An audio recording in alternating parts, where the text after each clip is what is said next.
the assassination of Franz Ferdinand set off the war that came in June 18, 1914. A Serbian nationalist assassinated Archduke Franz Ferdinand, heir to the Austro-Hungarian throne. On July 29th, Austria-Hungary declared war on Serbia. In trench warfare, soldiers fire on another from opposing lines of dugout trenches. Between the lines was an unoccupied territory known as no man's land. After days of shelling, officers would order troops to charge into no man's land and attack enemy trenches. There, they were moved down by enemy fire. As death tolls mounted, two sides fought back and forth over the same patches of land. Propaganda is the spread of information to win support for a cause. British propaganda often focused on Germany's brutal treatment of Belgians at the start of the war. Most of the stories were made up or exaggerated. In January 1917, the British deciphered a code between the German minister and the Mexico minister. German Foreign Minister Arthur Zimmermann offered German minister to Mexico U.S. land, Texas, New Mexico, and Arizona, in return of joining the war for the German cause. This was one of the causes for the U.S. getting into the war. The British decided not to tell Woodrow Wilson until February 24th. This was because the British wanted to protect their intelligence from detection and wanted to capitalize in growing anti-German sentiments in the U.S. The U.S. didn't release the telegram to the public until March 1st. On April 2nd, Wilson asked Congress to declare war against the Central Powers. His goal, he declared, was to fight. Congress overwhelmingly gave its approval. After nearly 3 years on the sidelines, the United States was at war. Right after the United States declared war, eager young men began volunteering for the military service. Volunteers alone would not be enough to expand the Army quickly. Woodrow Wilson soon called up Congress to establish a military draft. Yo, Congress, I need a military draft. Congress called it the Selective Service Act, which required all men 21 to 30 register for the draft. By the war's end, almost 4 million Americans served in uniform. Russia made a new government that replaced the Tsar. The Tsar was struggling to keep up the war's effort, so Russia became exhausted. 2 million soldiers deserted the frontier lines, and by July, German troops were driving deep into Russia. Communism started making the economy and political systems based on the ideas that social classes and the right to private property should be eliminated. Under the leadership of Vladimir Lenin's first order of business was to make peace in the war. Finally, in 1918, Germany and Russia signed a peace treaty, and Russia left the war.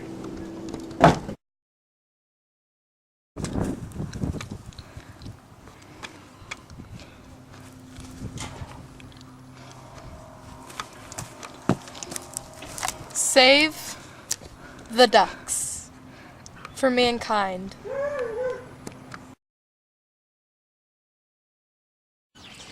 By early autumn, Germany's military and political leaders realized that their cause was lost. Their army had no reserves, whereas the arrival of Americans had assured Allies a fresh supply of soldiers.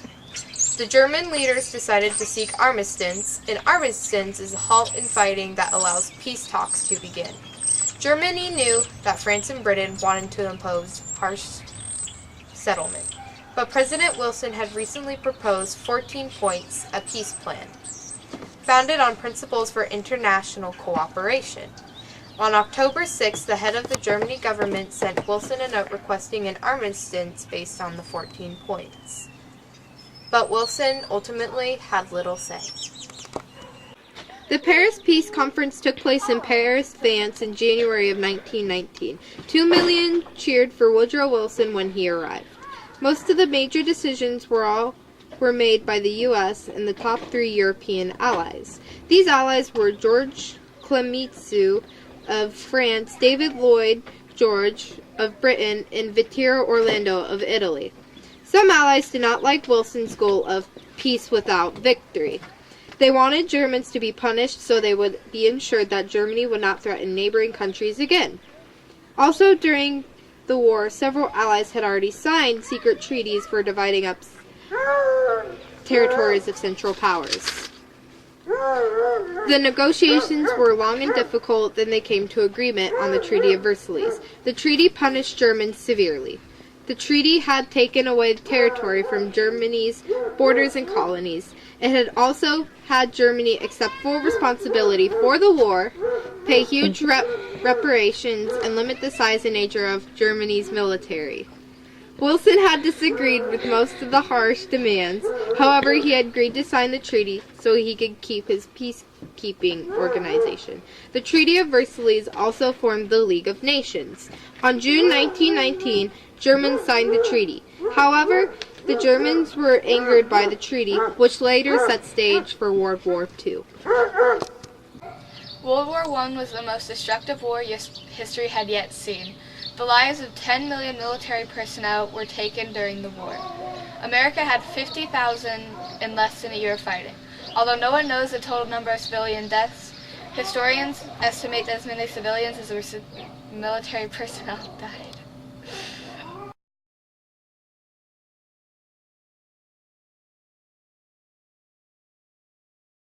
You go to war. Wait. You go to war.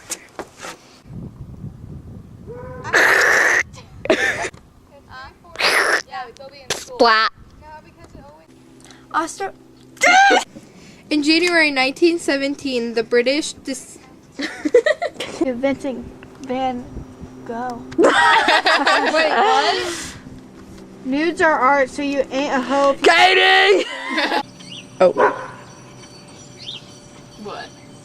I pressed record. What? Okay. On April 2nd, Wilson asked Congress to declare war against the Central Powers. His goal, he declared, Kennedy. They're fighting. On April 2nd, Wilson asked Congress to declare war against the Central Powers. Kennedy, I swear to God, if you move the cameras into dogs. This is why they need to be inside. On April 2nd, Wilson asked Congress to declare war against the Central Powers. His goal, he declared, was to fight. Congress overwhelmingly gave its approval. Approval? Approval! Approval! Not sponsored. Whatsoever.